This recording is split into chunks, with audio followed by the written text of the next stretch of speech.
नमस्कार, जय जगन्नाथ, जय श्रीराम। गोस्वामी तुलसीदास चरित्र रे सप्तम भाग में पढ़ी आम कि किपरि गोस्वामी तुलसीदास रामचरितमानस पाठ लिखिले। आज आम अष्टम भाग पढ़ा गोस्वामी तुलसीदास चरित्र विषय रे। तो आगो पढ़ा आरंभ करवा। पंडितों की मन में बड़ी चिंता हुई। उन्होंने सोचा हमारा तो सम्मान महात्म ही खो गया। जितेबले गोस्वामी तुलसीदास रामचरितमानस को भगवान स्वीकृति देदेले तो पंडित मैंने सब जानीगले, सेठिका साधु सन्थ मैंने जानीगले जे यह गोटे छोटिया ग्रंथ नुहे। तो से समय सेठिकार जो सब पंडित मैंने थे से सब चिंतार पड़गले कि आउ ये जो बही एत बड़ बही गोटे लेखा हो गला तो आमको आउ कहीं पचारे ना, से सब चिंताग्रस्त हो गए। यह आशीर्वादात्मक ग्रंथ जब सब लोग पढ़ेंगे तब फिर हम पंडितों को कौन पूछेगा। तो पंडित मैंने कथबार्ता होती जे ये जो बही आशीर्वादात्मक, ये बही द्वारा पाठ पढ़ला माने आशीर्वाद ऑटोमेटिक मिल जिवो। तो ये जो बही लेखा हो गला तो आ द्वारा तो समस्ते समस्ते पढ़ीजे और समस्त सब कथा जानीजे। आम ब्राह्मण मानू किए पचार। वे दल बांधकर निंदा करने लगे और उस पुस्तक को ही नष्ट कर देने का उद्योग करने लगे। से सब दल बांधिक कौन कले ना निंदा करने को लगे। तुलसीदास उसे बहीर निंदा करने को लगे। आ किपरि बही की नष्ट करिए बोली सब मन मन भाविया लगे। पुस्तक चुराने के लिए चोर भेजे गए।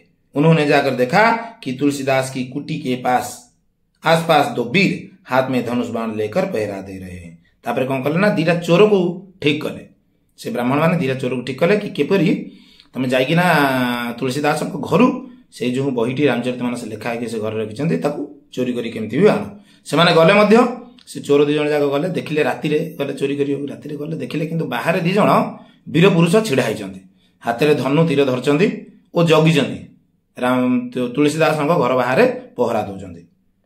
वे बड़े ही सुंदर श्याम और गौर बन के थे। दीज थे दीजन जड़े श्यामल वर्णर जड़े गोरा वर्णर थे। रात भर उनकी सावधानी देखकर चोर बड़े प्रभावित हुए और उनकी दर्शन से उनकी बुद्धि भी शुद्ध हो गई। तापर सी देखिले जे राति सारा दीज जाक सेम छिड़ा होती जगी। ये देखिकिना तांकर जो भक्ति उपरे एमाने प्रभावित हो गले। सी जो चोरी करने को जाइथिले तांकर मन रे चोरी रो बुद्धि किछि रहिला नाही। उन्होंने तुलसीदास जी के पास जाकर सब वृत्तांत कहा और पूछा कि आपके पहरेदार कौन है। तापर से दी जन जाक चोर कौन कले ना तुलसीदास पाखक गले आ सब कथा कहले कि किपरि से पंडित मैंने सब पठे बही चोरी करने सब कथा कहले। तापर कहले जे आपन घर दुआर मुहर जो बाहर जो दीज वीर बाहर जगी पहरेदार कर दीज किए। तुलसीदास जी की आंखों से आंसू की धारा बह चली, बाणी गदगद हो गई। तुलसीदास जानीगले तापर आखिरू लुह धार बहबार लगे। अपने प्रभु की कृपा समुद्र में वे डूबने उतरने लगे। उन्होंने अपने को संभाल कर कहा, तुम बड़े भाग्यवान हो, तुम धन्य हो, तुम्हें भगवान के दर्शन प्राप्त हुए। तापरे तुलसीदास जानीगले जे से दी जण किए थिले बोली आपण मध्ये जानि परथिबे जे कथारु। तापरे से चोर दी जण को ही कहउछंती कि तमे बड़ भाग्यवान, तुमको भगवान दर्शन देले, तमे भगवान का दर्शन पाइल। उन चोरों ने अपना रोजगार छोड़ दिया और वे भजन में लग गए। तापर से दीटा को चोर कौन कले ना निजर रोजगार अर्थात चोर वृत्ति छाड़देले और भजन गाइबा को लगिले। तुलसीदास जी ने कुटी की सब वस्तुएं लुटा दी। तुलसीदास कौन कले ना घरे जेतिकी सब वस्त्र जो सब जिनस पत्र थिला से सब दान करदेले। मूल पुस्तक जत्न के साथ अपने मित्र टोडरमल के घर रख दिए। तापर जो मूल पुस्तक जोटा लिखिथिले रामचरितमानस से बही की कौन कले ना निज बंधु घरे टोडरमल तांका बंधु जन टोडरमल तांकरी घरे रखिदेले। श्री गोस्वामी जी ने एक दूसरी प्रीति लिखी। उसके आधार पर पुस्तक की प्रतिलिपियां तैयार होने लगी। तापर गोस्वामी तुलसीदास कौन कले ना से रामचरितमानस आउ गोटे प्रीति लिखिले और तारी आधार रे प्रतिलिपि सब केते लिखिया को लगिले। किंतु मूल बही जोटा टोडरमल को घरे ही रखिदेले। दिन दुना रात चौगुना प्रचार होने लगा। तापर से बहिर प्रचार जोरसोर रहने लगा। पंडितों का दुख बढ़ने लगा। उन्होंने प्रसिद्ध तांत्रिक बटेश्वर मिश्र से प्रार्थना की कि हम लोगों को बड़ी पीड़ा हो रही है। तापर से जो ब्राह्मण माने थिले से माने देखिले जे बहिर प्रचार प्रसार जोरसोर होगा लगिलानी। तापर आंकु दुख आउरी बढ़िबार लागिला। एमाने कौन करिवे किछि बाट दुसिलानी। एमाने गोटे तांत्रिक पाखକୁ गले। से तांत्रिक ना होछि बटेश्वर मिश्र। ता पाखକୁ गले ताकू जाई कि सब कथा कहिकी सुनेले कि आमे माने बड़ दुखे रे अछु ए बही जो। तबे किसी प्रकार तुलसीदास का अनिष्ट होना चाहिए। तांको कहिले कि जेमिति भी हो केमिति भी हो तुलसीदासंकर अनिष्ट होबार अछि। उन्होंने मारण प्रयोग किया और प्रेरणा करके भैरव को भेजा। तापर से बटेश्वर मिश्र कौन कले ना गोटे मारण प्रयोग करी तांत्रिक तो से गोटे मारण प्रयोग करी ना गोटे भैरव को तुलसीदास को पाखको पठेले। भैरव तुलसीदास के आश्रम पर गए। वह हनुमान जी को तुलसीदास जी की रक्षा करते देखकर वे भयभीत होकर लौट आए। भैरव कौन कले ना तुलसीदास घर पाखको गले। किंतु हनुमान तो तुलसीदास को अभय देइचंदी कि मु तुमर रक्षा करिवि कली जुगरे जते जहा भी जाऊ। तो हनुमान तुलसीदास को जगिकी बसते। जेमती भैरव देखी देइचंदी हनुमान को तो पूरा सीए निजे ही डर डरिना पड़े आछंदी। मारण का प्रयोग करने वाले बटेश्वर मिश्र के प्राण पर ही आ बीती। जे मारण प्रयोग करथिले बटेश्वर मिश्र तांकर भी प्राण पूरा कंठाग्रत हो गला। अब भी पंडितों का समाधान नहीं हुआ। एबे मध्य पंडित मानकर बुद्धि माने सब भल बुद्धि ही नथिला। उन्होंने श्री मधुसूदन सरस्वती जी के पास जाकर कहा कि भगवान शिव ने उनकी पुस्तक पर सही तो कर दी परंतु वह किस श्रेणी की पुस्तक है यह बात नहीं बतलाई है।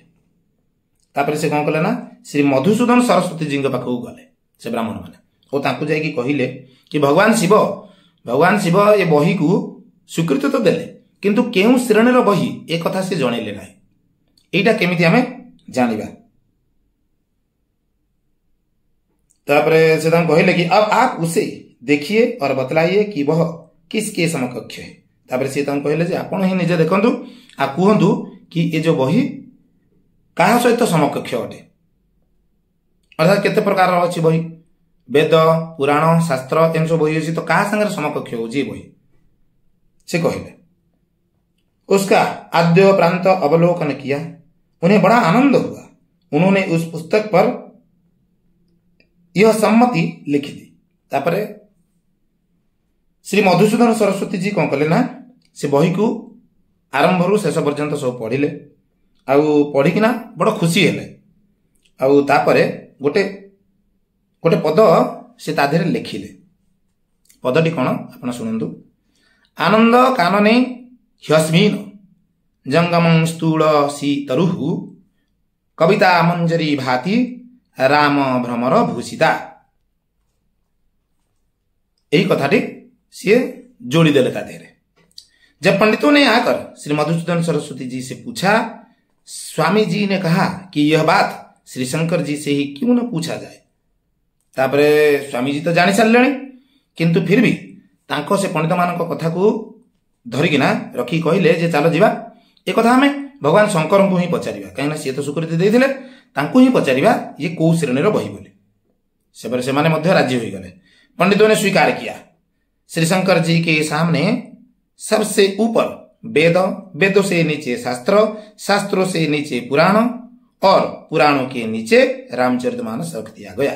तापर कौन हला ना भगवान शंकर पाखरे ही सबुठू ऊपर रहिला वेद, वेद तले रहिले शास्त्र, शास्त्र तले रहिले पुराण और पुराण तले रहिले रामचरितमानस।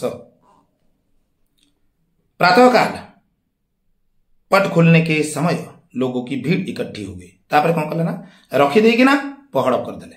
पहड़ कर सारा पर सकाळ पुणी पहड़ खोला हम। जेतेबेले पहड़ खोला हैला से समय सब पंडित माने संत माने सब भीड़ हो गले जे देखिबा पई को श्रेणीर भगवान शिव तांको जणैया पई। से बही की को श्रेणीर रखिसंती भगवान शिव से कथा जानिबे समस्ते जानिबे देखिबा गोटे बड़ भीड़ हो गला। एक भीड़ खुलने के समय लोगों की भीड़ इकट्ठी हो गई। लोगों ने बड़े आश्चर्य के साथ देखा कि वेद के ऊपर श्री रामचरितमानस ग्रंथ रखा हुआ है। तापर लोक माने समस्त देखिले जे कबाड़ हैला, कबाड़ खोला हैला, मंदिर कबाड़ खोला हैला किंतु सभा उपरे कौन रखा है ना वेद वेद उपरे रामचरितमानस रखा होइछि केते बड़ कथा देखंतु पंडित लोग संकोच से गड़ गए उन्होंने तुलसीदास जी से क्षमा मांगी उनके चरण दोक लिए तापर पंडित माने संकोच करने को लगिले तापर सी कौन कले ना जो भ्रम थिला से सब तांकर दूर हैला ओ तुलसीदास गोड़ तले पड़िकिना क्षमा भिक्षा मागिया को लगिले ओ तांकर पाद धोइकिना पाद धुआ पानी पाइले देखिले केते बढ़िया विषयटी किपरि रामचरितमानस को भगवान शिव वेद उपरे रखिदेले जणैदेले जे रामचरितमानस होउछि सबुठु उपरे वेद पुराण शास्त्र सबुठु उपरे रामचरितमानस तो आज बहुत भल कथा जानिले हम माने आगो को आहुरी तुलसीदास चरित्र विषय पढ़िबा तो आज पई एठी रखिबा अष्टम भाग सैला रहिली जय जगन्नाथ जय श्री राम।